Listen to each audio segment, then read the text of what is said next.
Good afternoon, કેમ છો બધા? ફરી એકવાર આપની સાથે આપના સર ડોક્ટર મેહુલ દવે હાજર. દોસ્તો, કાલે આપણે સર્ક્યુલેટરી સિસ્ટમ, પરિવહન તંત્ર, ખૂબ બધા અગત્યના મુદ્દાઓ જોયા. આજે થોડાક જે મુદ્દાઓ બાકી છે એ અને એમસીક્યુની પ્રેક્ટિસ. તો ભણવા માટે તૈયાર? કાલનું બધું યાદ છે? કાલની સ્લાઇડ્સ આપણે જે જોઈ લઈ અને નેક્સ્ટ સ્લાઇડમાં આગળ જઈએ. આપણે ભણતા હતા પરિવહન તંત્ર અને એમાં આપણે કેટલું બધું અગત્યના મુદ્દાઓ જોયા, વૈજ્ઞાનિકોના નામ જોયા કે કાર્ડિયોલોજી, હિમેટોલોજીના ફાધર કોણ છે, પછી સ્ટેથોસ્કોપ થી લઈને ઇલેક્ટ્રોકાર્ડિયોગ્રામના શોધક ને આ ને તેને, સ્પિગ્મો મેનોમીટર, કોરોટકોપ, આપણે આ બધા મુદ્દાઓ યાદ રાખવાના છે દોસ્તો. એ જોયું. ક્વિક રિવિઝન કરીને આગળ જઈએ. પરિવહનના પ્રકારો કીધા. દૈહિક પરિવહન, જે હૃદયથી શરીર સુધી, શરીરથી હૃદય સુધી. બીજું ફુફ્ફુસ પરિવહન, હૃદયથી ફેફસા, ફેફસાથી હૃદય. ત્રીજું રદ પરિવહન એટલે કે coronary circulation, that supplies blood from heart to the wall of the heart, એટલે કે હૃદયથી હૃદય સુધી જે બ્લડ સપ્લાય, રુધિર આપે છે એ કોરોનરી એટલે કે રદ પરિવહન. અને છેલ્લું એક અંગથી બીજા અંગ સુધી જે રુધિર જાય છે, જેમ કે પાચન માર્ગથી યકૃત સુધી જે રુધિર જાય છે, એ જે વચ્ચેનો જે ભાગ છે એને આપણે કહીએ છીએ નિવાહિકા શિરા, એટલે પોર્ટલ વેઇન, એટલે એને પોર્ટલ સર્ક્યુલેશન અથવા તો નિવાહિકા પરિવહન. આ શબ્દો આપણે ભણેલા. ખુલ્લું અને બંધ મુખિકા, આ બધું તમને આવડે છે. પછી ન્યુરોજેનિક હૃદય અને માયોજેનિક હૃદય. તો આપણું છે કેવું છે? માયોજેનિક હૃદય. યાદ છે ને? સ્ટ્રેપ્ટોકાઇનેઝ નામનો ઉત્સેચક જે સ્ટ્રેપ્ટોકોકસ પાયોજન્સ બનાવે છે. આ ઉત્સેચક હૃદય રોગનો જ્યારે હુમલો આવે ત્યારે આ ઉત્સેચકનું ઇન્જેક્શન આપવાથી જે ક્લોટેડ બ્લડ હોય છે એ ઓગળી જાય છે, એટલે હૃદય રોગના દર્દીને એ તત્કાલ રાહત આપે છે સ્ટ્રેપ્ટોકાઇનેઝ. એ જ રીતે પ્લાઝમિન અને ટિશ્યુ પ્લાઝમિનોજન એક્ટિવેટર, આ શબ્દો પણ આપણે યાદ રાખવાના. આ તમામ દ્રવ્યો RDNA ટેકનોલોજી એટલે કે જેનેટિક એન્જિનિયરિંગ વડે બનાવવામાં આવે છે.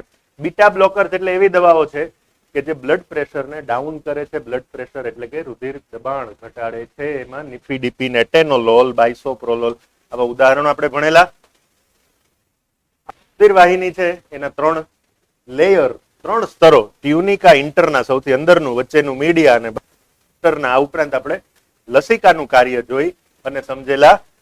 રુધિર અને લસિકા વચ્ચેનો તફાવત તમને પાક્કો આવડે છે. અને આપણે મિડલ મેન એક શબ્દ કીધો તો જો યાદ હોય તો, પ્લાઝમા અથવા લિમ્ફ એટલે કે રુધિર રસ અથવા લસિકાને મિડલ મેન કહે છે. આ પોઈન્ટ પણ યાદ હોવો જોઈએ. બ્લડની સ્નિગ્ધતા, વિસ્કોસિટી 4.7 છે. Middle man. હિમોલાઇસિસ નો રેટ આપણે લગભગ કુલ રક્તકણો છે એના દર 1% દર સેકન્ડે આપણા શરીરમાં બરોડની અંદર નાશ પામતા હોય છે, એનું વિઘટન થતું હોય છે. એને હિમોલાઇસિસ કીધું ને. હિમોલાઇસિસ વખતે બિલીરુબિન બને છે, આપણે આ પણ ભણેલા. પોલીસાઇથેમિયા, રક્તકણનું ઊંચું પ્રમાણ, અને એ આપણે કીધું હતું ડાયેરિયામાં પણ શક્ય છે. એનિમિયાના પ્રકારો, પર્નિશિયસ એનિમિયા, મેગેલોબ્લાસ્ટિક એનિમિયા, અને ત્રીજું જીનેટિક્સમાં ભણો છો એ સિકલ સેલ એનિમિયા. તો આ પણ આપણે જ લીધું. ફટાફટ રિવાઇઝ કરીએ છીએ. હિમોગ્લોબિન નું પ્રમાણ માપવા માટેનું જે પરંપરાગત લેબોરેટરી સાધન છે એનું નામ છે સાહલીઝ હિમોગ્લોબિનોમીટર. એ જ રીતે એક પ્રશ્ન નીટમાં આવેલો, રોલેક્સ ફોર્મેશન શું છે? તો રક્તકણો જ્યારે એકબીજા ઉપર આ રીતે પાઇલઅપ કરી દે, થપ્પી થઈ જાય, સ્ટેકિંગ થઈ જાય, એના માટે શબ્દ વપરાય રોલેક્સ. હાર્ટમાં બેઝ અને એપેક્સ કોને કહેવાય? તો જે અણિયાળો ભાગ છે દેટ ઇઝ એપેક્સ, અને બાકીનો ભાગ જે કર્ણક વાળો ભાગ છે એને આપણે બેઝ કહીએ છીએ. Total lymphocyte count, complete blood count, leucocytosis, cytosis એટલે ઊંચું પ્રમાણ, અને પેનિયા એટલે નીચું પ્રમાણ. આ પણ ભાઈ ભણેલા. થ્રોમ્બોસાઇટોસિસ અને થ્રોમ્બોસાઇટોપેનિયા, બધા શબ્દો તમને યાદ છે. એ જ રીતે આપણને ખબર છે કે આપણું બ્લડ ગ્રુપ છે AB અને O તો ખબર છે, એના સિવાય RH પણ ખબર છે. એટલે AB, ABO, પોઝિટિવ, નેગેટિવ, આ બધી ખબર છે. પણ પોઝિટિવ, નેગેટિવ સિવાય પણ અને AB અને O સિવાય પણ બ્લડ ગ્રુપિંગ સિસ્ટમ છે. તમને શું ખબર છે કે તમારું ડફી બ્લડ ગ્રુપ પોઝિટિવ છે કે નેગેટિવ? તમને ખબર છે તમારું બોમ્બે બ્લડ ગ્રુપ કેવું છે? તમને ખબર છે કિડ બ્લડ ગ્રુપ હોય, લુથરાન બ્લડ ગ્રુપ હોય, કુલ 300 જેટલી બ્લડ ગ્રુપિંગ સિસ્ટમ હોય છે.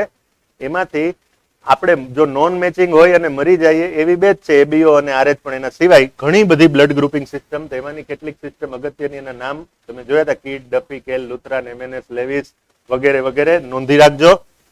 અને જે ખાસ અગત્યનું બોમ્બે બ્લડ ગ્રુપ છે ઓ બ્લડ ગ્રુપ જેનું છે, ઓ રુધિર જૂથ છે, એનો એક પેટા પ્રકાર છે. એમાંના કેટલાક લોકો બોમ્બે પોઝિટિવ હોય છે, કેટલાક નેગેટિવ હોય છે. તો બોમ્બે બ્લડ ગ્રુપના શોધક હતા મુંબઈના ડોક્ટર ભેંડે. એ જ રીતે જ્યારે માતા પોતે RH નેગેટિવ હોય, પિતા RH પોઝિટિવ હોય, આવી માતાના ગર્ભમાં જે બાળક પોઝિટિવ રુધિર જૂથ વાળું બાળક વિકસે છે, ત્યારે માતાની જ એન્ટીબોડી બાળક ઉપર હુમલો કરી અને એને મારી નાખે છે. આ એન્ટી RH એન્ટીબોડી છે, એને રોગેમ કહે છે. અને એની સારવારમાં માતા પોતે એન્ટી RH બનાવે એ પહેલા જ એન્ટી RH નું આપણે બહારથી ઇન્જેક્શન આપી દઈએ તો આ સારવાર પણ થઈ શકે છે. તો આ એન્ટી RH અથવા એન્ટી ડી નામની જે એન્ટીબોડી છે, એનું નામ પણ મેં તમને કાલે કીધેલું, જો લેક્ચર ધ્યાનથી જોયું હશે, નોંધેલું હશે, રોગેમ. આગળ જઈએ. હૃદયના 4 વાલ્વ તો આપણને ખબર છે, ત્રિદલ, દ્વિદલ એટલે કે ટ્રાયકસ્પિડ, બાયકસ્પિડ. આ ઉપરાંત સેમિલુનાર એટલે કે અર્ધચંદ્રાકાર વાલ્વ 4 ખબર છે. બીજા 2 વાલ્વ જે તમારા ઓછા ધ્યાનમાં હતા, યુસ્ટેશિયન અને ટિબેશિયસ વાલ્વ. આ પણ આપણે કાલે જોયું. યુસ્ટેશિયન વાલ્વ જે મહાશિરાઓ છે એ જમણા કર્ણકમાં રુધિર ઠલવે છે, ત્યાં બેકફ્લો અટકાવવા માટે જે વાલ્વ છે યુસ્ટેશિયન વાલ્વ, અને ટિબેશિયસ વાલ્વ એ વેન્ટ્રિકલ એટલે કે ક્ષેપક, જમણી બાજુનું ક્ષેપક અને જમણા કર્ણકમાં થઈને ખુલે છે. એ ટિબેશિયસ વાલ્વ એ પણ આપણે કીધું કે રાઈટ વેન્ટ્રિકલ અને પલ્મોનરી આર્ટરી એટલે કે જમણું ક્ષેપક અને ફુફ્ફુસ ધમની એના જોડાણ પાસે છે. તો એ વાલ્વ કાલે આપણે આકૃતિ સાથે સમજેલા. આ બધું પેપિલરી સ્નાયુ યાદ છે ને? પેપિલરી સ્નાયુ એટલે જે સ્નાયુનું સંકોચન વિસ્તરણ રદબદ્ધ તંતુને ખેંચે છે, અને રદબદ્ધ તંતુ વાલ સાથે જોડાયેલા છે. તો પેપિલરી સ્નાયુ અને કોર્ડે ટેન્ડિને એટલે કે રદબદ્ધ તંતુ આપણે ભણ્યા. એક ખંડીય, દ્વિખંડીય, ત્રિખંડીય પડદા સાથેનું, ચતુષ્ખંડીય. આ બધા હૃદયના પ્રકારો, એના ઉદાહરણો આપણે જોયા. આ બધા એમ્પ્યુલરી નામનું જે હાર્ટ છે, એમ્પ્યુલરી હાર્ટ, એ સ્તરકવચી સંધિપાદ, ક્રસ્ટેશિયન આર્થ્રોપોડ અને સંધિપાદ આમાં છે. અને પલ્સેટિંગ છે. તો આ બંને શબ્દો પણ આપણા ધ્યાનમાં રહેવા જોઈએ, એમ્પ્યુલરી અને પલ્સેટિંગ. દર મિનિટે, દર ધબકારે કેટલું શુદ્ધ રુધિર જાય છે હૃદયમાંથી એને આપણે કહીએ સ્ટ્રોક વોલ્યુમ. અને 1 મિનિટમાં કેટલું રુધિર આઉટપુટ પામે છે એને કાર્ડિયાક આઉટપુટ. આ બંને શબ્દો સ્ટ્રોક વોલ્યુમ અને કાર્ડિયાક આઉટપુટ આ પણ આપણે જોયા. કાર્ડિયાક કેપેસિટી ને કાર્ડિયાક આઉટપુટ પણ કહેશે. ઓકે. વેન્ટ્રિક્યુલર એ રિધમિયા. રિધમ એટલે તાલબદ્ધ સંકોચન વિસ્તરણ. અને એ ખોરવાઈ જાય એ રોગને આપણે કીધું હતું વેન્ટ્રિક્યુલર એ રિધમિયા. તો યાદ રાખજો. ત્યારે મેં છેલ્લે તમને એ રિધમિયા અને એરિધિમા બંનેનો ડિફરન્સ પણ સમજાવેલો, યાદ છે? એ રિધમિયા એટલે તાલ ખોરવાઈ જવો, અને એરિધિમા એટલે લાલાશ એટલે કે સોજો એટલે કે ઇન્ફ્લેમેશનમાં જે આપણી ત્વચા પર જે લાલાશ થઈ જાય એ એરિધિમા છે. અને હૃદયના જે તાલ છે ખોરવાઈ જાય એ રિધમિયા છે. બંને શબ્દો. ઝડપી હૃદયના ધબકારા ટેકીકાર્ડિયા, જરૂર કરતા ધીમા બ્રેડીકાર્ડિયા. આટલું આપણે ગઈકાલે ભણેલા. આગળ જઈએ છીએ. અને સાઇનસ વેનોસસ શીરા કોટર ઉભયજીવી ત્રિખંડીય હૃદયમાં જે ત્રીજો ખંડ છે, ડોર્સલ વ્યૂ છે, એટલે કે પૃષ્ઠભાગથી આ રીતે જોવા મળે છે. તો આ જે વચ્ચેનો ત્રિકોણાકાર છે એ શીરા કોટર, સાઇનસ વેનોસસ. આ જેનું ત્રિખંડીય હૃદય છે એમાં આ ત્રીજો ખંડ, એને આપણે સાઇનસ વિનોસસ કીધું. એ પણ જોઈએ. બરોડ સ્પ્લીન આપણા હૃદયની નીચે અહીંયા આ તરફ ડાબી તરફ જ નીચેની તરફ બરોડ છે, અને એને બ્લડ બેંક પણ કહે છે. અને એને ગ્રેવયાર્ડ ઓફ હાર્ટ, ગ્રેવયાર્ડ એટલે કબ્રસ્તાન. રક્તકણો મરે ક્યાં? રક્તકણો બરોડમાં જઈને મરે દર 120 દિવસ બાદ. તો એને બરોડને આપણે ગ્રેવયાર્ડ ઓફ આરબીસી, ગ્રેવયાર્ડ એટલે કબ્રસ્તાન, આ રીતે યાદ રાખજો. બ્લડ બેંક પણ કહે છે. અચ્છા, વધુમાં વધુ બ્લડ પ્રેશર કયા સસ્તનમાં જોવા મળે છે? તો એનો જવાબ છે જીરાફ. કારણ કે એની હાઇટને કારણે ઉપર સુધી બ્લડ પહોંચાડવા માટે એનું બ્લડ પ્રેશર મેક્સિમમ છે. એક અગત્યનો સિદ્ધાંત આપ સૌએ નોંધવો જોઈએ આપની બુકમાં. એનું નામ છે માર્લેઝ લો. માર્લેનો સિદ્ધાંત નોંધી રાખજો દોસ્તો. એવું કહે છે કે હાર્ટ બીટ અને blood pressure are inversely proportional, એટલે કે હૃદયના ધબકારા અને રુધિર દબાણ એ બંને વ્યસ્ત પ્રમાણથી સંબંધ ધરાવે છે. એટલે કે જે હાર્ટબીટનો દર છે એ ઊંચો હોય ત્યારે બ્લડ પ્રેશર નીચું હોય છે, અને એનાથી ઊંધું. આને કહી છે માર્લેઝ લો. નોંધી રાખજો. એ જ રીતે ઘણીવાર સાંભળ્યું છે કેટલાક વડીલોને હૃદય પહોળું થાય છે કે હૃદય મોટું થાય છે, તો આ સમસ્યાનું જે મેડિકલ નામ છે એ પણ ક્યાંક નીટમાં પૂછાય એવું છે, એને કહેવાય કાર્ડિયોમેગેલી. ઓકે, એક્રોમેગલી આ શબ્દ પણ તમને ખ્યાલ હોવો જોઈએ દોસ્તો. કોઈ મિત્રને ખ્યાલ છે એક્રોમેગલી મહાકાયતા એ કયા અંતસ્ત્રાવના વધુ ઉત્પાદનથી થાય છે? એક્રોમેગલી પિટ્યુટરી ગ્રોથ હોર્મોન, અને એનું ઊંચું પ્રમાણ જ્યારે થાય ત્યારે તમને ખબર છે ખલી. આ જે મહાકાયતાની સમસ્યા છે એને એક્રોમેગલી કહે છે, પણ એ તો આખું શરીર મોટું, હૃદય મોટું થાય એને કાર્ડિયોમેગલી આ શબ્દથી ઓળખવામાં આવે છે. એ જ રીતે જ્યારે બાળક માતાના ગર્ભમાં હોય છે ત્યારે બાળક પોતે શ્વાસોશ્વાસ લેતું નથી, કારણ કે એ તો માતાના રુધિર મારફત એને ગર્ભનાળ મારફત ઓક્સિજન સપ્લાય તૈયાર મળે છે. એટલે બાળકનું શ્વસન તંત્ર તો જન્મ બાદ જ્યારે પહેલી વાર રુદન કરે છે ત્યારે કાર્યરત થાય છે. એટલે જ આપણે એ દિવસ જન્મનો દિવસ ગણીએ છીએ, એને જ આપણે બર્થડે તરીકે મનાવીએ, બરાબર ને? પણ બાળક જ્યારે માતાના ગર્ભમાં હોય છે, શ્વસન તંત્ર કાર્ય નથી કરતું, તો ત્યારે હૃદયની અંદર જમણી બાજુ અને ડાબી બાજુ બંનેનું રુધિર સમાન હોવું જોઈએ, બરાબર ને? કારણ કે સામાન્ય રીતે આપણી અંદર શું હોય, જમણી બાજુથી રુધિર ફેફસામાં જઈ શુદ્ધ થઈ અને ડાબી બાજુ આવે. બાળકમાં તો ફેફસા ગર્ભ પહેલા એટલે કે જન્મ પહેલાના ગર્ભમાં ફેફસા કાર્યરત નથી, એટલે ડાબી બાજુથી જમણી બાજુ, જમણી બાજુથી ડાબી બાજુ રુધિર જઈ શકે છે ફેફસામાં ગયા વગર. સીધો રસ્તો છે અને એ રસ્તાનું નામ છે ફોસા ઓવિલિસ અથવા ફોરામેન ઓવલ. નામ તમારે જોવાનું, ફોસા ઓવિલ, એને અંડાકાર છિદ્ર આવું પણ નામ છે. ગુજરાતીમાં અંડાકાર છિદ્ર પૂછાય તો પણ આવડવું જોઈએ, પણ એનું મેડિકલ ભાષામાં જે નામ છે ફોરામેન ઓવેલ, યાદ રાખજો. અહીંયા બંને આકૃતિ, સામાન્ય હૃદય અને આ કાર્ડિયોમેગલી એટલે કે મોટું પહોળું થયેલું ઉંમરની સાથેની સમસ્યા છે કાર્ડિયોમેગલી. અને એના ઉપર જે તમને દેખાય છે કોરોનરી ધમનીઓ છે, જેની અંદર બ્લોક થાય તો હાર્ટ એટેક આવી શકે છે. અને આ ફોસા ઓવિલિસ અથવા ફોરામેન ઓવેલ કે જે જમણા કર્ણકથી ડાબા કર્ણકમાં સીધું, નહીતર તો રુધિરને અહીંયાથી નીચે, નીચેથી ફેફસામાં, ફેફસામાંથી શુદ્ધિકરણ થઈને અહીંયા આવે. પણ જ્યારે ફેફસા કાર્ય નથી કરતા જન્મ પહેલા, ત્યારે આ તરફનું રુધિર સીધું આમ જઈ શકે છે, કારણ કે ત્યાં માર્ગ છે અને માર્ગને કહેવાય છે ફોરામેન ઓવેલ, અંડાકાર છિદ્ર. એનું હજુ એક નામ છે ફોસા ઓવિલિસ. તો આ બંને શબ્દો તમારી બુકમાં નોંધાઈ જવા જોઈએ અને મગજમાં પણ પ્રિન્ટ થઈ જવા જોઈએ. હવે આપણે એક બે મુદ્દા હજી જોવાના છે કે લગભગ 134 ml જેટલો ઓક્સિજન દરેક હિમોગ્લોબિનના 1 ગ્રામ સાથે વહન પામે છે, બરાબર?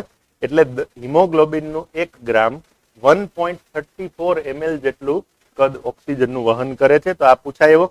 બીજું છે એન્જાઇના પેક્ટોરિસ એટલે કે હૃદય રોગનો હુમલો આવવાનો હોય એની થોડીક ક્ષણો પહેલા ડાબા ખભામાં અને શરીરમાં ડાબી ગરદનમાં અને જડબામાં એક દુખાવો ચાલુ થાય છે, એને કે છે એન્જાઇના પેક્ટોરિસ. તો નામ યાદ રાખવાનું, હૃદય રોગના હુમલાનું આ પ્રી ઇન્ડિકેશન છે એન્જાઇના પેક્ટોરિસ. તો અહીંયા એન્જિયો શબ્દ તમને ખબર હોય, એન્જિયોપ્લાસ્ટી, એન્જિયોગ્રાફી. તો એન્જિયો એટલે શું અને એન્જિયોલોજી એટલે શું? કોઈ મિત્રને ખબર હોય તો એનો જવાબ મને ગમશે.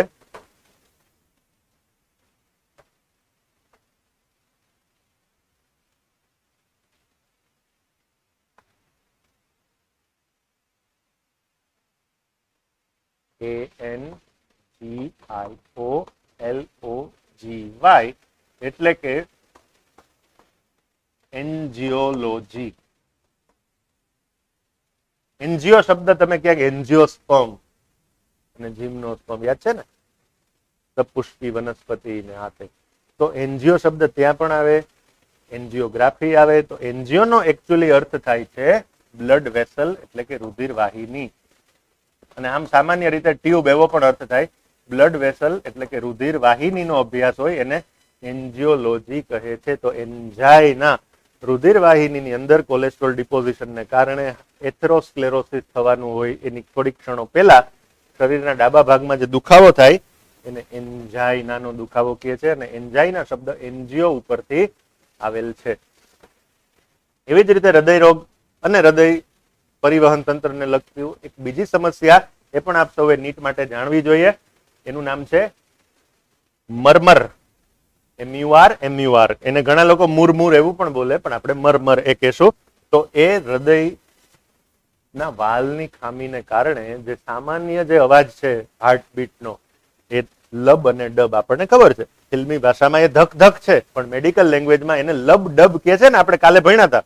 લબ અને ડબ આ ડબલ બીટ સાઉન્ડ છે. તો એ જે રેગ્યુલારિટી છે સાઉન્ડની એમાં ખામી સર્જાય તો એ જે રોગ છે એને કહેવાય છે murmur. It's the sound of blood flowing. It may be passing through an abnormal heart valve. વાલમાં ખામી હોય અને એ ઇલેક્ટ્રોકાર્ડિયોગ્રામ પરથી પકડાઈ જાય છે. તો આ તમારે તો ખાલી નીટ માટે મરમર આ શબ્દ યાદ રાખવાનો. ઓકે, હવે દોસ્તો એમસીક્યુ આપણે શરૂ કરવા છે, પણ એ પહેલા હજુ એક બે ટોપિક મને એમ લાગે છે કે આ ચેપ્ટરમાં હજુ તમારે ભણવા જોઈએ, જે આપણા સિલેબસમાં છે અને આપણે કવર નથી કરી શકીએ. ખૂબ મોટું ચેપ્ટર છે, સમય ઓછો છે, થોડોક ઝડપી જઈશ પણ તમારો એકદમ કન્સેપ્ટ ક્લિયર કરાવી દઈશ. તો એક છે હાર્ટ કાર્ડિયાક સાયકલ, એટલે કે આપણે એના માટે એક નવી સ્લાઇડ ખોલશું. કાર્ડિયાક સાયકલ ભણવા. ઓકે,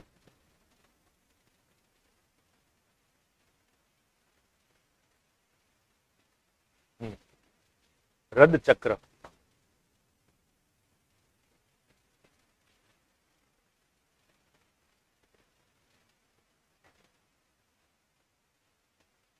અને એને લગતી ખામીઓ ફટાફટમાં હું લખીશ. કર્ણક, ક્ષેપક અને અહીંયા સમયગાળો. તમને આ તો આવડે છે, પણ આને આધારે કેટલીક બાબતો આપણે શીખવી પડશે. ઓકે, પહેલી 0.1 સેકન્ડ કાલે આપણે આ જોયું હતું. પહેલી 0.1 સેકન્ડમાં શું થાય છે? કર્ણકોનું સંકોચન, એટલે બધું રુધિર ઉપરથી નીચે જાય છે, બંને સાઈડના વાલ ખુલે છે, એટલે કર્ણકોનું શું થાય છે? સિસ્ટોલ. ત્યારે ક્ષેપકોનું શું હોય છે? ડાયેસ્ટોલ. શું થાય છે નહીં, શું હોય છે?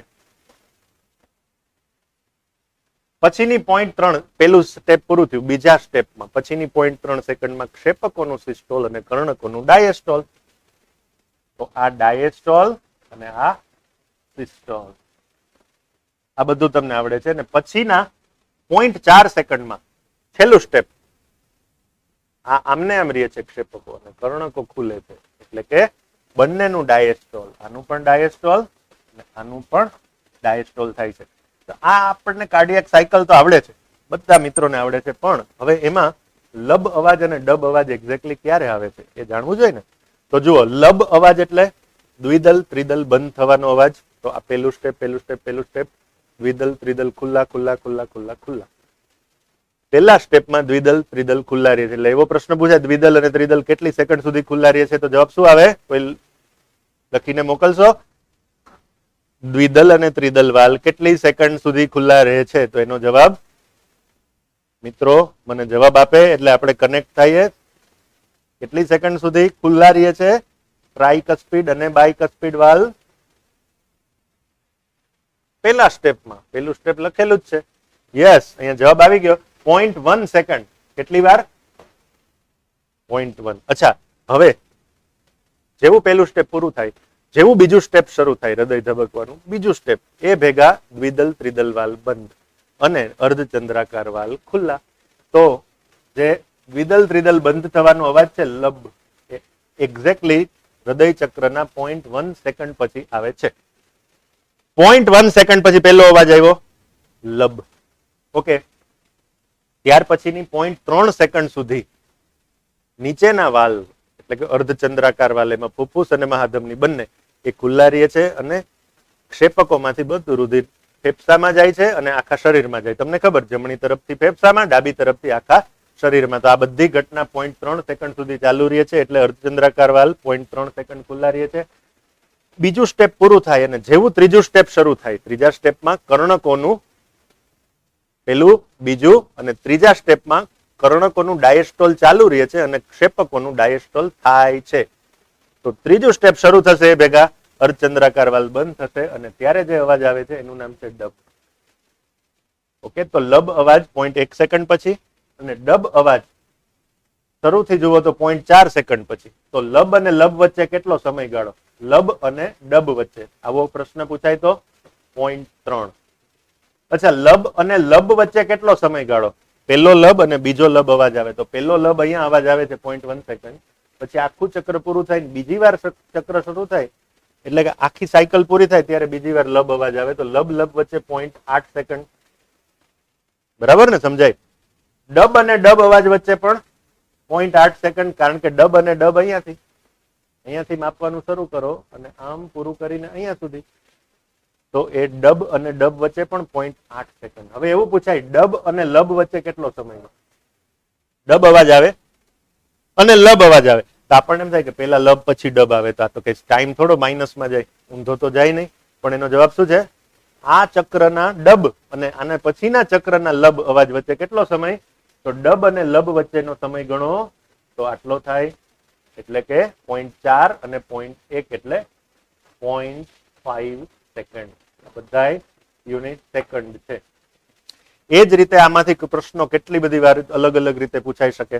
એમ પણ પૂછાઈ શકે કે અર્ધચંદ્રાકાર વાલ્વ કેટલી વાર સુધી ખુલ્લા રહે છે, તો આપણે એ પણ ગણીએ. અર્ધચંદ્રાકાર વાલ્વ કયા સ્ટેપમાં ખુલે છે? પહેલા, બીજા કે ત્રીજા? બીજા. તો અર્ધચંદ્રાકાર વાલ્વ ઓપ્શન આવો જ આવશે. સમજાય છે દોસ્તો? કર્ણક ભરાવા અને ક્ષેપક ભરાવાનો જે રેશિયો છે, ગુણોત્તર છે, એ 1:4 નો છે. હવે ખાલી થવાની વાત વિચારીએ. ચલો, હવે ક્ષેપકો એમ્પ્ટી એટલે કે ખાલી થવામાં કેટલો સમય અને કર્ણકો એમ્પ્ટી ખાલી થવામાં કેટલો સમય, હવે એ વિચારીએ. તો આ પહેલું સ્ટેપ, કોણ ખાલી થયું?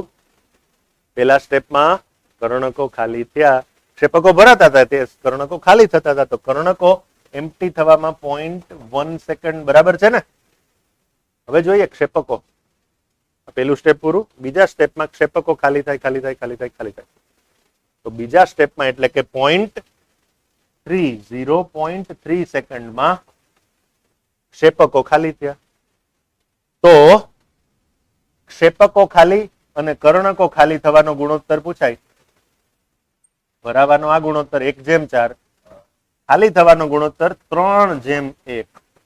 જો ક્ષેપક અને કર્ણક લખીએ તો ઊંધો પ્રશ્ન પૂછાય. કર્ણક અને ક્ષેપક ભરાવામાં તો 4:1, કર્ણક અને ક્ષેપક ખાલી થવામાં તો 1:3, 4:1, 1:3. આવું અલગ અલગ રીતે પૂછી શકે, પણ એ માટેની ચાવી એક જ છે, તમને આ આવડવું જોઈએ. પહેલું સ્ટેપ આ, બીજું સ્ટેપ આ, ત્રીજામાં ખાલી ક્ષેપક ખુલે. 1, 2, 3, 1, 2, 3, 1, 2, 3. 0.8 સેકન્ડમાં આખી ઘટના થઈ જાય. એટલે આ કાર્ડિયાક સાયકલમાં કેટલું બધું પૂછાઈ શકે છે. હજી તો ECG, PQRS, વેવ એની પ્રેક્ટિસ તમે કરી છે, એટલે કાર્ડિયાક સાયકલમાં ઘણું પૂછાતું હોય છે દોસ્તો. એ જ રીતેનો બીજો અગત્યનો એક ટોપિક છે, જેની પણ આપણે એક સ્લાઇડ બનાવી અને સમજશું.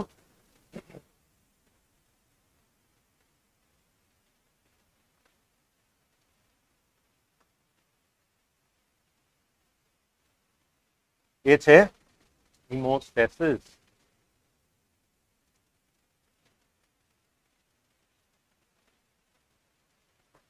હિમોસ્ટેસિસ. હિમો એટલે રુધિર અને સ્ટેસિસ એટલે સ્થિર થઈ જવું, એટલે કે રુધિર ગંઠાવાની ક્રિયા, એટલે કે બ્લડ ક્લોટિંગ અથવા બ્લડ કોએગ્યુલેશન. બરાબર? તો આ નામ યાદ રાખજો, હિમોસ્ટેસિસ. હવે હિમોસ્ટેસિસમાં 3 સ્ટેપ છે. આપણી ટેક્સ્ટ બુક્સમાં ખાલી ત્રીજું સ્ટેપ વિગતવાર આપેલું છે, પણ પેલા 2 સ્ટેપના નામ આપણે જાણવા જોઈએ. પહેલું સ્ટેપ છે એનું નામ છે વાસ્ક્યુલર રિસ્પોન્સ. Vascular response. હવે સમજો દોસ્તો, અંગ્રેજી શબ્દોથી ગભરાવું નહીં, મિત્રતા કેળવવું. વાસ્ક્યુલર એટલે વેસલ, વેસલ એટલે રુધિર વાહિનીઓ, ધમની અને શિરા. એના તરફથી આવતો જે પ્રતિભાવ છે, એના તરફથી આવતું રિસ્પોન્સ અથવા રિએક્શન છે, એને વાસ્ક્યુલર રિસ્પોન્સ. કે તમે વિચારો કે આ કોઈ રુધિર વાહિની છે, એમાં અહીંયા ભંગાણ પડ્યું ને અહીંયાથી બ્લડ ચાલુ થયું, રુધિર લીક થવાનું ચાલુ થયું, ત્યારે સૌથી પહેલા આ અને આ બંને ભાગ સંકોચાઈ જવા જોઈએ, જેથી વધારાનું રુધિર અહીંયા આવતું બંધ થઈ જાય. ઈજાગ્રસ્ત સ્થાને રુધિરનો જે પ્રવાહ છે એ ઘટાડવો, એટલે આસપાસની રુધિર વાહિનીઓનું સંકોચન થઈ જાય. એ પહેલું સ્ટેપ, એને કહીએ છીએ વાસ્ક્યુલર રિસ્પોન્સ. બરાબર? બીજું સ્ટેપ, હવે ત્રાક કણોનું કામ આવે. તમે ભણેલા છો કે ત્રાક કણો રુધિર ગંઠાવામાં કાર્ય કરે છે. તો પ્લેટલેટ એટલે ત્રાક કણ એનો પ્લગ બને. પ્લગ એટલે ડાટો, પ્લેટલેટ પ્લગ નિર્માણ. આ બીજું સ્ટેપ રુધિર જામવાનું. કારણ કે આ સ્થાને ત્રાક કણો અથવા રુધિર કણિકાઓ ગોઠવાઈ અને એક ડટ્ટો લગાવી દેશે, જેથી મોટા કદના કોષોનું લીકેજ બંધ થઈ જશે. હવે માત્ર શું વચ્ચેના સ્થાનમાંથી લીક થઈ શકે છે? માત્ર રુધિર રસ. હવે રક્તકણ અને શ્વેતકણનું લીકેજ બંધ થઈ ગયું. તો બીજું સ્ટેપ છે પ્લેટલેટ પ્લગ નિર્માણ. હવે ત્રીજું સ્ટેપ છે, આમાં વચ્ચેની જે જગ્યા દેખાય છે ત્યાંથી હજી રુધિર રસ જાય છે, એને પણ સીલ ટાઈટ પેક કરી દેવું છે. એટલે વચ્ચેનું સ્થાન ભરવા માટે ત્યાં ફાઇબ્રિન જમા થઈ જશે. એટલે આ એકદમ ટાઈટ ક્લોટ થઈ ગયું. તો ત્રીજું સ્ટેપ છે એ ફાઇબ્રિનનું નિર્માણ.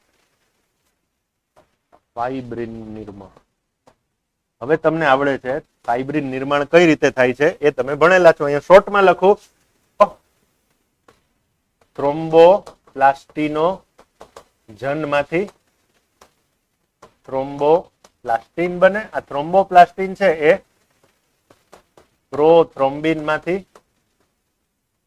થ્રોમ્બિન બનાવે અને થ્રોમ્બિન છે એ ફાઇબ્રિનોજન માંથી ફાઇબ્રિન બનાવે. સૌથી પહેલા બનતું ફાઇબ્રિન દ્રાવ્ય હોય છે અને થોડીક વાર પછી એ અદ્રાવ્ય બની જાય.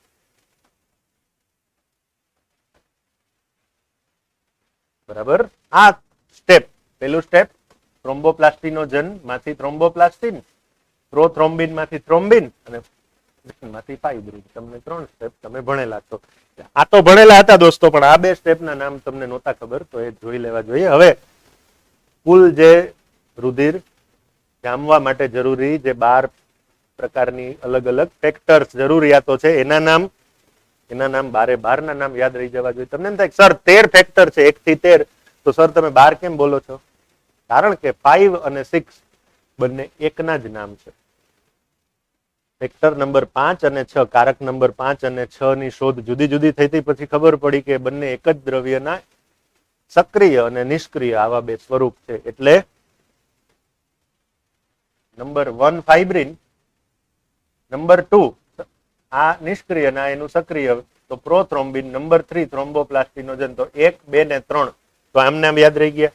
1, 2 અને 3. તો આ 3 સ્ટેપમાં ઊંધેથી જાવ એટલે ફાઇબ્રિન, પ્રોથ્રોમ્બિન અને થ્રોમ્બોપ્લાસ્ટિનોજન. ચોથું કેલ્શિયમ આયન, જે રુધિર જામવાની ક્રિયાના દરેક સ્ટેપમાં જરૂરી છે. મેચ હોય એ T20 હોય, ટેસ્ટ મેચ હોય કે વન ડે હોય, ચોકો તો લાગે જ. 6 છે કદાચ ટેસ્ટ મેચમાં ન પણ લાગે, પણ 4 રન ચોકો તો લાગે જ ને.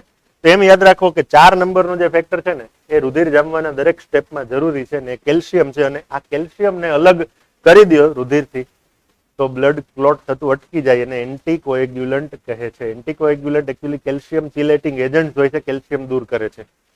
મેં કીધું એમ 5 નંબર અને 6 નંબર એક જ છે. પ્રો એક્સિલરીન અને એક્સિલરીન બંને એકના જ 2 સ્વરૂપ છે. 7 પ્રો કન્વર્ટીન. તો આ 2 યાદ રાખવાના. 5 અને 7, 6 આપમેળે આવડશે. 8 નંબરની ખામીથી હિમોફિલિયા નામનો રોગ થાય. પાછું એ જીનેટિક્સમાં આવ્યું. 8 ફેક્ટર 8 ની ખામીથી હિમોફિલિયા, જે X રંગસૂત્ર આધારિત રોગ છે ને, તો ફેક્ટર 8 છે. ફેક્ટર નંબર 8 એની ખામીથી જે રોગ થાય એના ઉપરથી જ આનું નામ પડ્યું. ફેક્ટર 8 હોય તો એ રોગ ન થાય હિમોફિલિયા, એટલે એન્ટી હિમોફિલિક ગ્લોબ્યુલિન. 9 Christmas factor. ભલે આમ ક્રિસમસ 12મા મહિનામાં આવે, પણ આપણે એમ યાદ રાખવું ક્રિસમસ 9મા મહિનામાં આવે. કારણ કે આપણે તો ફેક્ટર 9 એટલે ક્રિસમસ ફેક્ટર આ પાકું કરવાનું. પછી 10મું અને 12મું ધોરણ. 10માની પરીક્ષા કોણ આપે? સ્ટુઅર્ટ. 12માની પરીક્ષા કોણ આપે? હેગમેન. તો એ રીતે 10મું 12મું યાદ રહી ગયું. આ 2 ભાઈના નામ છે. 10મા અને 12માની એક્ઝામ આપે. સ્ટુઅર્ટ છે 10th ની અને હેગમેન છે 12th ની એક્ઝામ આપે. ઓકે. 11 નંબર. હવે 11 નો આંકડો બહુ ઇન્ટરેસ્ટિંગ છે. 2 બાજુ કરો તો કંઈક અર્થ થાય. આમ પણ 11, આમ પણ 11. તો અહીંયા જે નામ છે 11મા નંબરનું, એનું નામ પણ એવું છે, 2 બાજુથી વાંચી શકાય. ફેક્ટર 11 નું નામ છે PTA, પ્લાઝ્મા થ્રોમ્બોપ્લાસ્ટિન એન્ટેસિડન્ટ. ફરીથી 11 નંબરનું નામ શું છે? પ્લાઝ્મા થ્રોમ્બોપ્લાસ્ટિન એન્ટેસિડન્ટ. હવે એને ઊંધું કરો તો શું બની જાય? ATP. એ પણ મિનિંગફુલ તો છે ને. બાયોલોજીમાં બંને આવે એટલે 11 નંબર એ રીતે યાદ રાખો કે પીટીએ, 12 નંબર એગમેન અને 13 નંબર એટલે કે છેલ્લો નંબર. હવે છેલ્લો પીરિયડ હોય સ્કૂલમાં પૂરો થાય પછી બાળકો શું કરે, ઘરેથી સ્કૂલેથી ઘરે જવા માટે ધીમે ધીમે જાય કે ફાસ્ટમ ફાસ્ટ ભાગે? છેલ્લો પીરિયડની બેલ પડે ત્યારે બધા ફાસ્ટમ ફાસ્ટ ભાગે ને, એટલે છેલ્લો જે ફેક્ટર છે એ યાદ રાખો ફાસ્ટમ ફાસ્ટ. ફાઇબ્રિન સ્ટેબિલાઇઝિંગ ફેક્ટર એનું નામ છે, યાદ રાખવાની તો ચાવી જુદી જુદી હોય. FSF full form fibrin stabilizing factor. ફરીથી 1 2 3 તો કે આ ક્રિયાના 3 છેલ્લેથી લઈ લ્યો. 1 2 3 4 નંબર બધે હોય જરૂરી કેલ્શિયમ. 5 અને 7 પ્રોએક્ટિન પ્રોકન્વર્ટિન. 8 શું છે? ઓકે દોસ્તો ફૂલ ફોર્મ પીટી એનું લખી દઉં, પ્લાઝ્મા થ્રોમ્બોપ્લાસ્ટિન એન્ટેસિડન્ટ. અને એફએસએફ નું ફૂલ ફોર્મ ફાઇબ્રિન સ્ટેબિલાઇઝિંગ ફેક્ટર. આ 13 નંબર નું છે ને એ આ કાર્ય કરે દોસ્તો. અહીંયા શું કરે છે વિચારો. ફાઇબ્રિન પેલા બને શરૂઆતમાં જલદ્રાવ્ય હોય, પછી એ કઠણ કડક અને અદ્રાવ્ય બની જાય. તો આ સ્ટેપ છે ને એ એફએસએફ નામનો ઘટક કરાવે, ફાઇબ્રિન સ્ટેબિલાઇઝિંગ. દોસ્તો ફૂલ ફોર્મ મેં કહી દીધા, તમને મળી ગયા. ફરીથી બધાના નામ તમને યાદ રાખવાની ચાવી સાથે સમજાવી દઉં. 1 2 3 1 2 3 એટલે રિવર્સ ઓર્ડરમાં ફાઇબ્રિન, પ્રોથ્રોમ્બિન, થ્રોમ્બોપ્લાસ્ટિનોજન. 1 2 3 યાદ રહી ગયા. 4 નંબર બધે હોય. કોણ? કેલ્શિયમ. કેલ્શિયમ દૂર કરો, બ્લડ ક્લોટ થતું અટકી જાય. એટલે એન્ટીકોએગ્યુલન્ટ ડીડીટી, એસિડ સિટ્રેસ, ડેક્સ્ટ્રોઝ, આ બધા દ્રવ્યો કોઈ કેલ્શિયમ દૂર કરે. તો 4 નંબરનું નામ કેલ્શિયમ યાદ રહી ગયું. 5 અને 7 એક સાથે યાદ રાખો. 5 નંબરનું નામ છે પ્રોએક્સિલરીન. પ્રોએક્સી અથવા એસેલરીન. અને 7 નંબરનું નામ છે પ્રોકન્વર્ટિન. તમને એમ થયું કે સર 6 નંબરનું કેમ ન બોલ્યા? તો પેલા કહી દીધું 5 છે એનું સક્રિય સ્વરૂપ એટલે 6. 5 પ્રોએક્સિલરીન છે તો 6 નંબર એક્સિલરીન છે. ઓલરાઈટ, 5 અને 7 નોંધી લેશો. અચ્છા 8 નંબર એ રીતે યાદ રાખો. 8 નંબરની ખામીથી હિમોફિલિયા થાય. 8 નંબરની ખામીથી હિમોફિલિયા થાય. હિમોફિલિયા એક્સ રંગસૂત્ર સંબંધિત ખામી છે. તો 8 હોય તો હિમોફિલિયા ન થાય. એટલે 8 નું નામ શું છે? એન્ટી હિમોફિલિક ગ્લોબ્યુલિન. શું નામ છે? Anti હિમોફિલિક ગ્લોબ્યુલિન, AHG. 8 નંબરનું નામ છે એન્ટી હિમોફિલિક ગ્લોબ્યુલિન.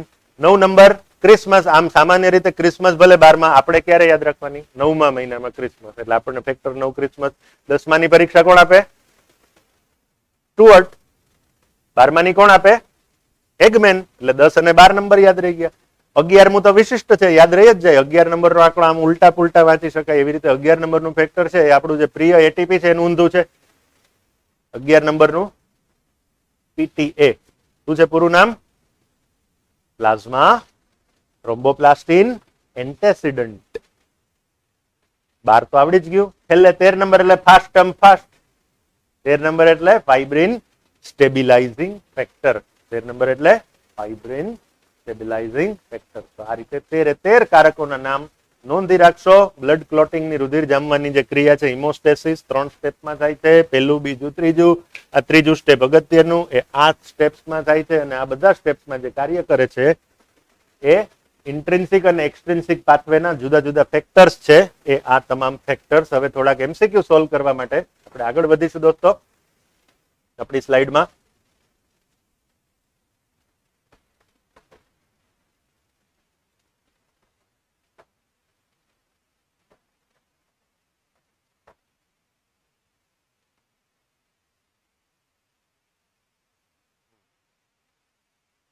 પેલું બટન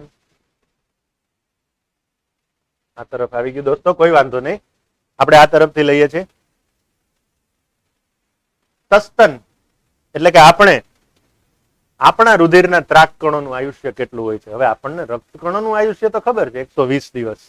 એ તો અહીંયા આપેલું જ ન હોય. ત્રાક કણોનું પૂછે છે તો જવાબ આપણે નોંધી રાખવાનો. ત્રાક કણોનું આયુષ્ય છે માત્ર ને માત્ર 5 days.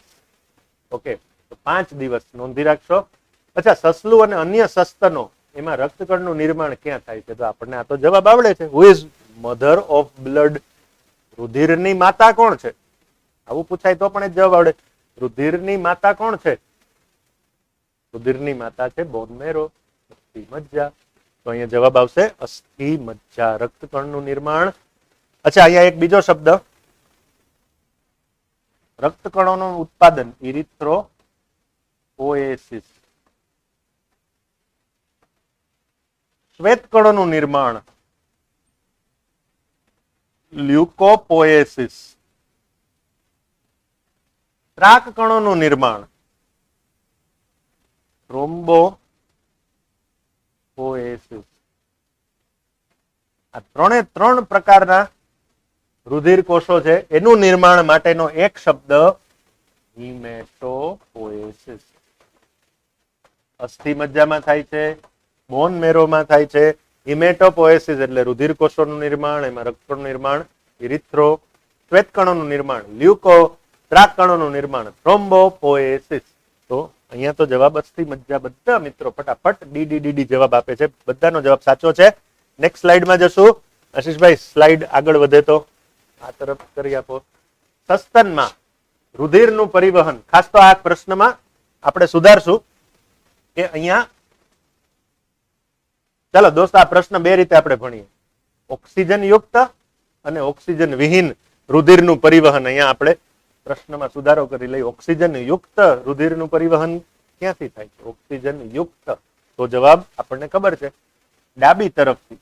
અહીંયા ડાબુ ક્ષેપક લખ્યું હોય તો ડાબુ અને ડાબુ એટલે કે આ જવાબ આવે. અહીંયા O2 યુક્ત, અને એ જ રીતે O2 વિહીન પૂછે તો જમણું, બરાબર ને? તો અહીંયા જવાબ આપણે એમ જઈએ O2 યુક્ત રુધિરનું પરિવહન ક્યાંથી થાય છે?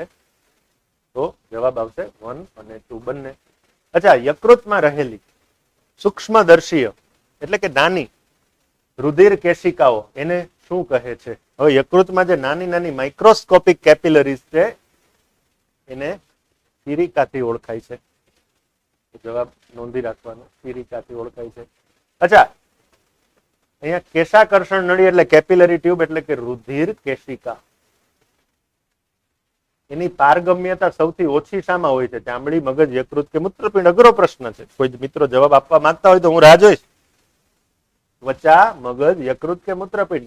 જે રુધિર કેશિકાઓ છે એની પારગમ્યતા સૌથી ઓછી શામાં હોય છે? દોસ્તો વિચારે છે અને પહેલો જવાબ આવ્યો યચના બારૈયાનો. પછી સંગીતા તરફથી પણ જવાબ મળે છે અને બધાનો જવાબ મને સાચો લાગે છે. પછી માયાએ જવાબ આપો પણ માયાની ભૂલ છે. બાકી બધા મિત્રો, અમિત છે, આસ્થા છે, બધા સાચો જવાબ આપે છે. આન્સર છે બ્રેઇન, મગજ. નોંધી રાખશો, બરાબર છે. અચ્છા, બ્લડ બેંકમાં રુધિરને જામતું અટકાવવા, અચ્છા રુધિર જામતું અટકાવવા જે પદાર્થ છે એને શું કહેવાય છે? એન્ટીકોએગ્યુલન્ટ. કોએગ્યુલન્ટ, ઓકે. એન્ટીકોએગ્યુલન્ટ તરીકે બ્લડ બેંકમાં જે પદાર્થ વપરાય છે એનું નામ છે એસિડ સિટ્રેટ ડેક્સ્ટ્રોઝ. ને જેને જવાબ ડી આપ્યો છે એ બધાય સાચા છે. અહીંયા જવાબ ડી મને મળે છે ઘાંચી હર્ષદ તરફથી. તો Harshad, very good answer, acid citrate ડેક્સ્ટ્રોઝ.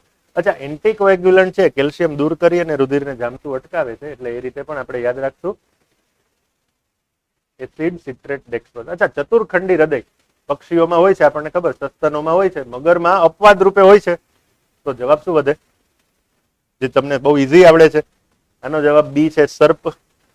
સર્પ વિદ્યાને શું કહે? કોઈને ખબર? ઓફિયોલોજી અથવા સર્પેન્ટોલોજી. બાયોલોજીમાં શાખાઓના નામ આવડવા જોઈએ. લખું છું ઓફિયોલોજી, સર્પેન્ટોલોજી. ઓકે, એટલે તાપનો અભ્યાસ, સર્પ વિદ્યા આ પણ પૂછાય.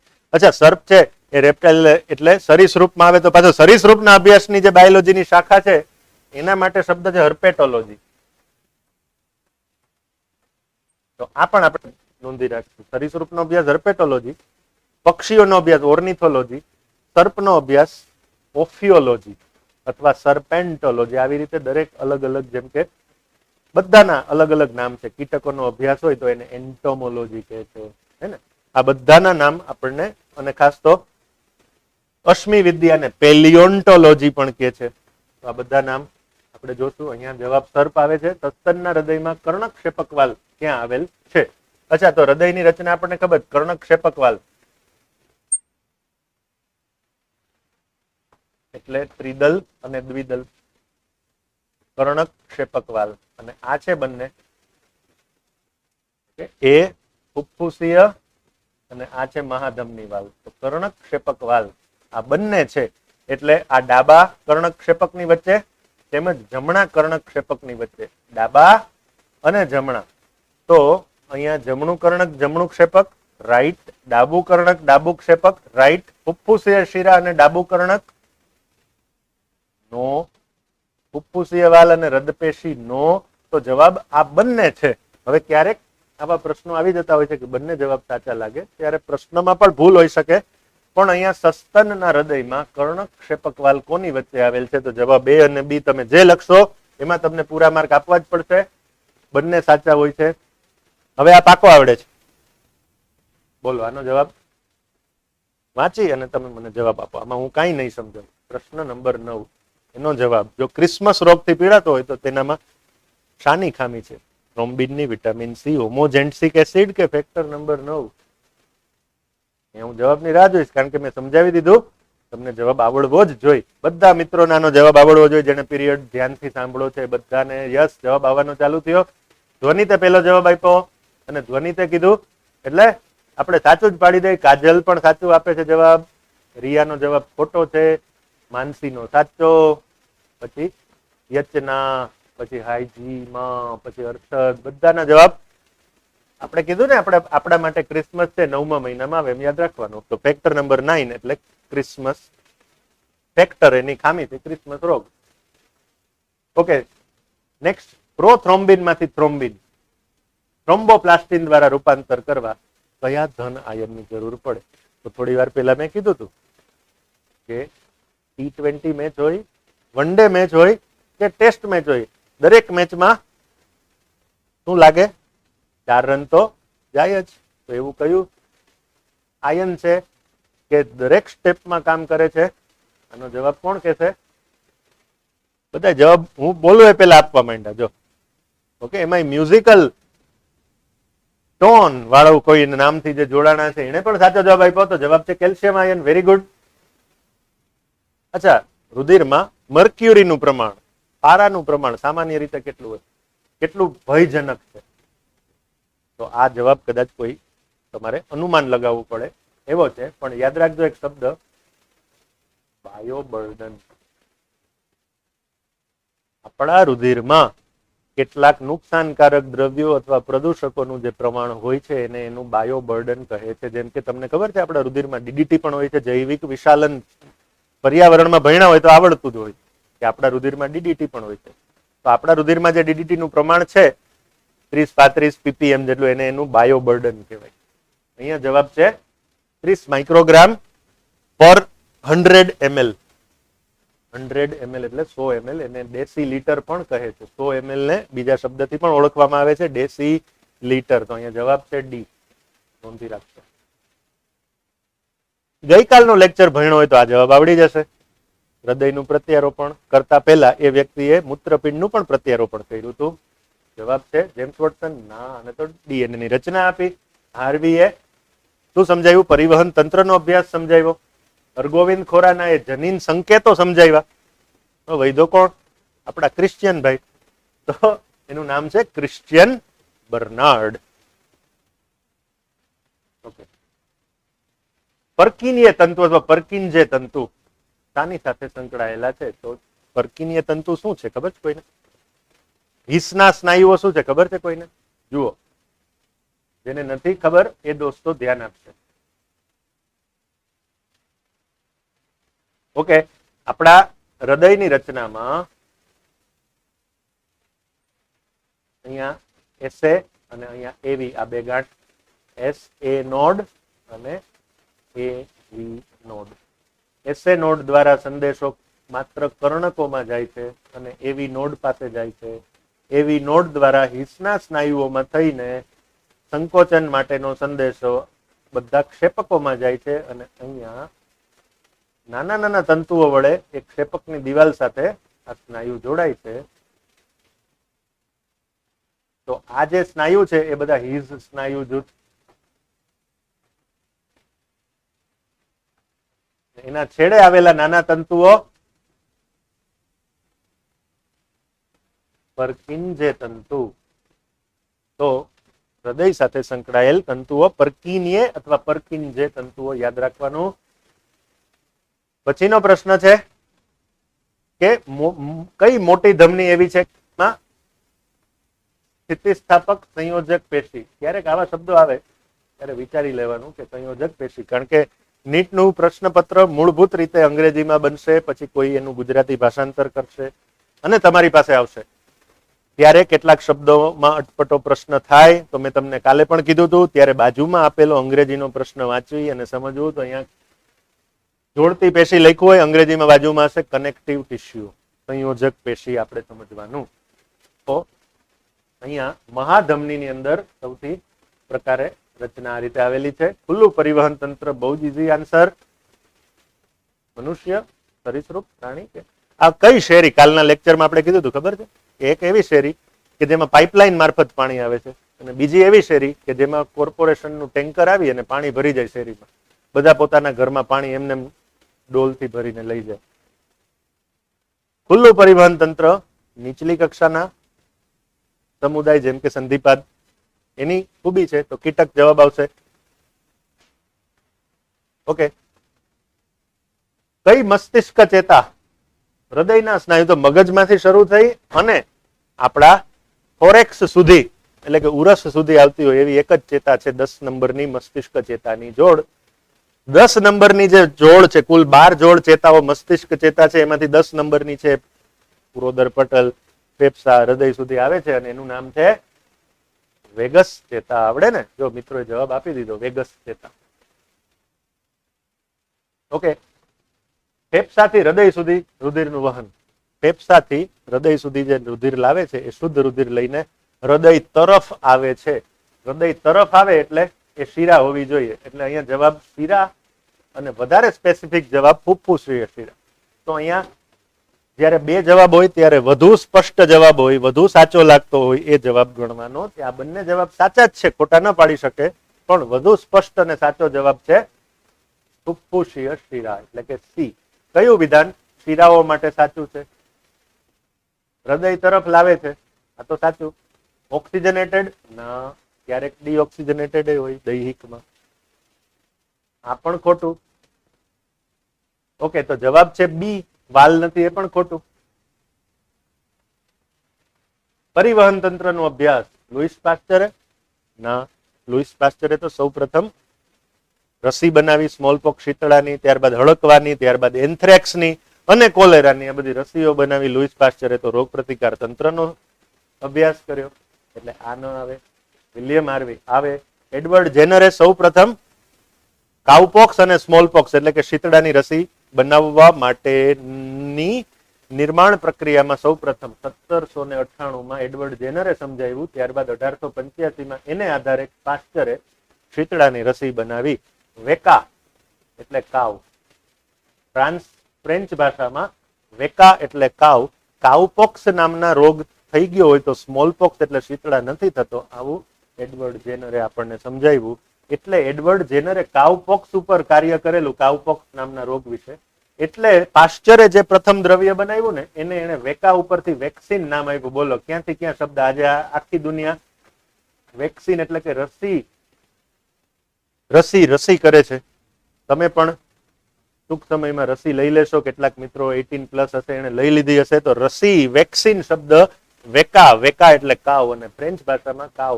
ત્યાંથી કાઉપોક્સ નામના રોગથી આની રસીની શરૂઆત થઈ હતી. તો શરૂઆત કરનાર એડવર્ડ જેનર હતો. એ પ્રમાણે પેલી રસી બનાવી પાસ્ચરે. વિલિયમ હાર્વે પરિવહન તંત્ર સમજાવ્યું અને કાર્લ લેન્ડસ્ટીનર એબીઓ અને આરએચ રુધિર જૂથ એટલે કે હિમેટોલોજીનો પિતા. તો આપણે અહીંયા એક એમસીક્યુમાં કેટલા બધા એમસીક્યુ સમાઈ ગયા છે, આપણે બધા સોલ્વ કરીએ છીએ ને. હૃદયના ધબકારા તો એપિનેફ્રિન એટલે કે એડ્રીનાલિન એનાથી વધી શકે છે, આપણને આ ખબર છે. એપિનેફ્રિન અને નોર એપિનેફ્રિન બંને એડ્રીનલ ગ્રંથિના હોર્મોન્સ છે, એટલે કે અંતઃસ્ત્રાવો છે. તો અહીંયા આ તો જવાબ ખોટો પાડી દેશું, આ પણ ખોટો પાડી. હવે આ બે માંથી એક સાચો જવાબ. તો હવે મસ્તિષ્ક ચેતા જે મગજમાં જ જાય છે, હૃદયના ધબકારાનું નિયમન ન કરે. જવાબ આવે છે સ્વયંવર્તી છે.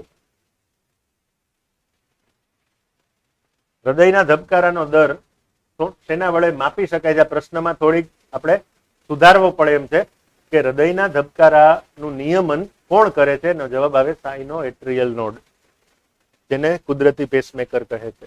અને હૃદયના ધબકારાનો સંદેશો ક્ષેપક સુધી કોણ લઈ જાય છે? તો જવાબ આવે પર્કિન્જે તંતુ, હિસના સ્નાયુ અને પર્કિન્જે તંતુ. તો અહીંયા હૃદય ધબકારાની માહિતી કોણ લઈ જાય છે? તો પર્કિન્જે તંતુ. હૃદયના ધબકારાનું નિયમન કોણ કરે છે? તો સાઇનો એટ્રિયલ નોડ. આ બંને રીતે તમે આ જવાબ સમજજો. ધમનીઓની દ્રઢીકરણ થાય એ રોગને શું કહે છે? જેના દ્વારા પણ હાર્ટ એટેક આવી શકે છે, એને આર્ટરિયોસ્ક્લેરોસિસ કહે છે. અચ્છા, જ્યારે ગંઠાયેલું રુધિર આપણા રુધિર પ્રવાહમાં ફરે ત્યારે બહુ જ નુકસાન કરી શકે છે. આ ઘટના માટે એક શબ્દ વપરાય છે, એને કહે છે એમ્બોલિઝમ. શું કહે છે? એમ્બોલિઝમ. યાદ રાખજો, ગંઠાયેલું રુધિર રુધિર પ્રવાહમાં પરિભ્રમણ કરે ત્યારે એને એમ્બોલિઝમ કહેવાય.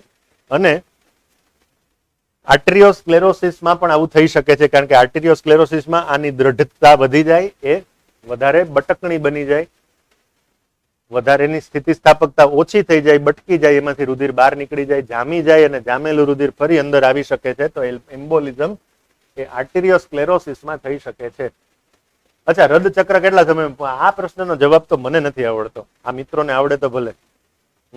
હૃદચક્રનો આવો પ્રશ્નનો જવાબ જો તમને આવડે તો એટલો ઈઝી બોલ છે કે તમે સીધા આગળ વધીને છક્કો મારી દો, હે ને? આનો જવાબ લખી દેશો દોસ્તો. આનો જવાબ ખોટો પડે ને તો બહુ ખરાબ કહેવાય. ચાલો, હું જવાબની રાહ જોઉં છું. એક આખી કાર્ડિયાક સાયકલ, લબ અને લબ વચ્ચે કેટલો સમય, ડબ અને ડબ વચ્ચે કેટલો સમય, આ બધાનો જવાબ એક જ છે. અને એનો જવાબ આવવાનો શરૂ થાય છે. અને પેલો જવાબ સંજયે આપ્યો, પછી ખુશીએ આપેલો છે, પછી જીગરનો જવાબ ખોટો છે. બાકી તો બધા સાચો જવાબ આપે છે. જવાબ છે 0.8 સેકન્ડ. ઓકે. હિસ સ્નાયુ જૂથ ક્યાં જોવા મળે છે? પણ આવડે છે પાકું, આપણે જોઈ લીધું. સ્ટોકની ગાંઠ એટલે શું? તો યાદ રાખજો, એક રોગનું નામ.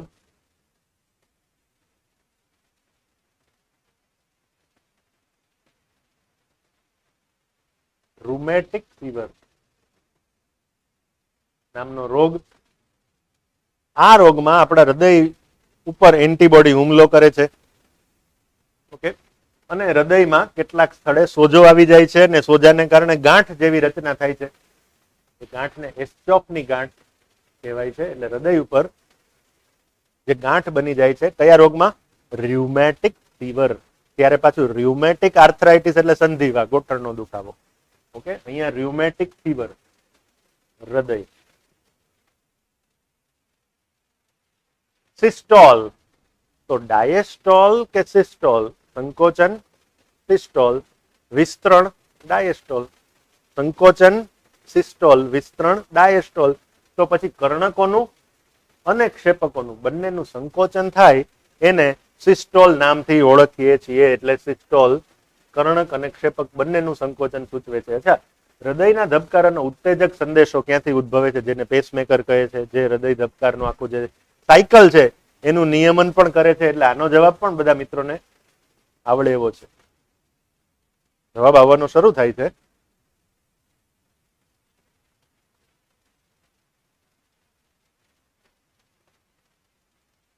યસ, જવાબ મળવા માંડ્યો છે.